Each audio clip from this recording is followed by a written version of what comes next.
Anija mõis. Anija mõis sai enda nime lähedal asuva Hanijõe järgi, kus pesitses palju hanesid.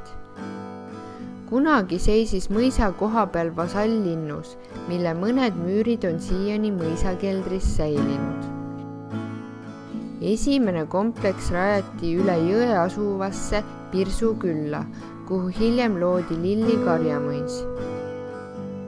1671. aastal sai kompleks endale uue omaniku ning too ehitas ka uue peahoone Anijale.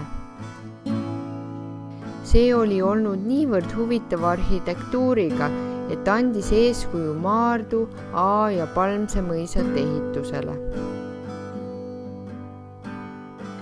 Uus peamaja kerkis vana hoone asemele aastal 1802 ning on alles jätnud oma algse välimuse tänaseni.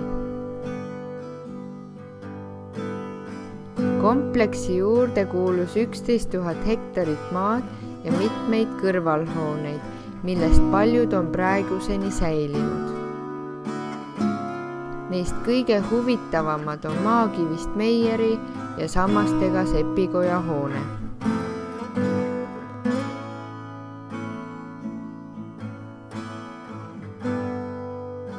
Mõisaait on samuti erilise arhitektuuriga, omades 2 korrust ning väga suuri võlve.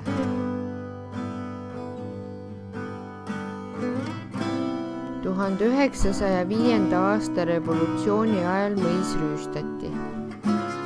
Peale riigistamist asutati sinna algkool ning nõukogude ajal oli seal sovhoosi osakonna keskus. Praeguseks on mõis restaureeritud. Sündmusteks on avatud nii peahoone kui ka aidas asuv suur saal.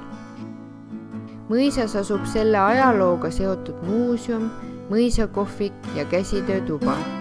Park on samuti taastatud ning sinna rajatud õpperada. Mõisat haldab sihtasutus ja väga sõbralik kogukond, kes seda turismikeskuseks arendab.